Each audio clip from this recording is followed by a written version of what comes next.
Saudi আরব আমি 4 বছর ছিলাম। থাকার পরে আমার পাসপোর্টে একটু ঝামেলা হয়েছে, ঝামেলা হওয়ার কারণে আমি যাইতে পারতেছি না। তো ভাবলাম যে একটু সময় বসে থেকে কি করবো, কিছু একটা করি। তারপর চলতি টিমের যে একটা ফেসবুকে একটা ভিডিও, ইউটিউবে একটা ভিডিও দেখছি যে প্রথম কফি, একটা সম্ভবত রমনাতে না জানি কোদিন একটা ভিডিও দেখছিলাম। তো ওই জায়গাতে দেখার পরে আমার আগ্রহটা যাচ্ছে যে এটা তো খুবই আধুনিক, করলে কিন্তু করা যায়। তো পরে ওইখান থেকে দেখা ধরেন যে খোঁজ করতেছিলাম যে কই পাওয়া যায়। তারপরে একদিন ইউটিউবে সার্চ দিলাম, তারপরে পাইলাম। ওনার সাথে কথা বললাম, মানে যে বিক্রি করে তার সাথে কথা বললাম, এটা নিয়ে আসছি। 5,000 টাকার ভিতরে আমার এই সম্পূর্ণ চালান।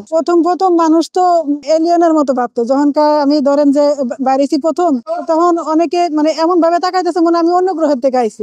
কিছু মানুষ স্বাগতম জানাইছে, কিছু মানুষ নেগেটিভ কথা কইছে। তো আলহামদুলিল্লাহ বাজারের অধিকাংশ মানুষই স্বাগতম জানাইছে যে না, করতেছে করো। কিছু মানুষ আছে দুই একটা খারাপ মন্তব্য করছে। মন্তব্য বলতে মেয়ে মানুষ হয়ে এরকম বাইরেছো কেন, তোমার এটা করো, এটা ঠিক হয় না, চাকরি করো, তারপরে স্বামী আছে নাকি, ভাই বোন আছে নাকি, মানে আজে বাজে অনেক কিছুই বলছে। তারপরে যারা ধরেন আবার কিছু ব্যবসায়ী আছে, তারা আমার সাহায্য করছে। যেমন করছে শুধু কফি রাখলে হইব না, এর সাথে বাড়তি কোনো কিছু জিনিস রাখতে হবে, যেমন বিস্কিট রাখতে, মানে আমার চালান বোঝা কথা, মানে আমি আমার শরীরে যতটুকু আমি নিতে পারি। তো অনেক দোকানদাররা সাহায্য করছে। আবার বাজারে যে ছোট ছোট পোলাপান যে যারা টুকরিট করে সদাপাতি নেয়, তারাও বলছে আপু করেন, সমস্যা নেই। মানে 80% লোক স্বাগতম জানাইছে। আমি একজন মুসলিম হিসাবে আমার পর্দা করা ফরজ। তো আমি আমার ফরজটা ঠিক রাখা আমি চেষ্টা করতেছি ব্যবসা করার জন্য। না, এই হিজাব নিয়ে কোনো সময় খারাপ মন্তব্য উঠে নাই যে করতেছো সুন্নত মোতাবেক করতেছো, করো, সম্মানের সহিত করো।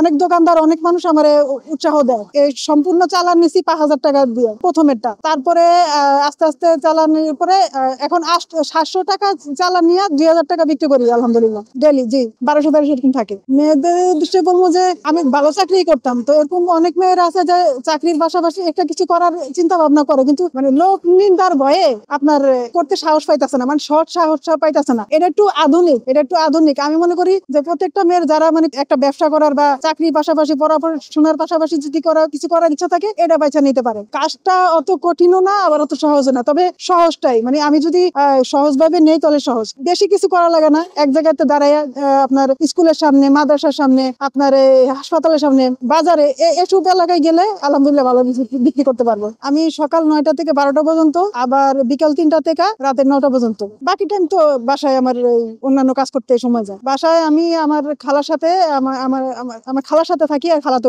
ভাই বোনরা আছে। এটা হচ্ছে দিকে আপনার 20 টাকা কাপ, এটা হচ্ছে 10 টাকার কাপ। তো যাই হোক, আমি 20 টাকার কাপ আমি এভাবে বানাই, যে পরিমাণ কফি লাগে আর কি ওই পরিমাণ দেই। আলহামদুলিল্লাহ কেউ এখন যদি কমপ্লেন দেয় নাই। আর কফিটা তো একদম অরিজিনাল নেসক্যাফে কফিটা দেওয়া হয়, ভেজাল কোনো কফি নয়। চিনি কম বেশি যে যেমন খায়, কম বেশি করার সিস্টেম আছে। এটা হইতেছে কি গুঁড়া দুধ, আর এটা হইতেছে কি আপনার এই মিক্সার মেশিন। এটা দিয়ে আপনার যে মিক্সার আর ওই যে ফেনাটা তো তুলতে যে সাহায্য করে।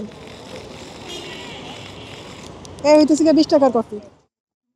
আমি মনে করি যে যারা যে মানে সিদ্ধান্তহীনতায় ভুগতেছেন, যারা কি করবেন দেয়ালে পিঠ থেকে গেছে, আমার মনে হয় এই জিনিসটা আপনাদের লেগে সহজ একটা পথ হইতে পারে। ওনারা 14 নম্বর ভাই, মিউনিসিপালে ভাই, নেভির মুড়ে ভাই, আবার মার্কসের সামনে ভাই, ভালো হইছে, ভালো লাগে খাইতে। হ্যাঁ, এটা তো ভালো, মহিলা মানুষ কাজ করতেছে, অনেক ভালো।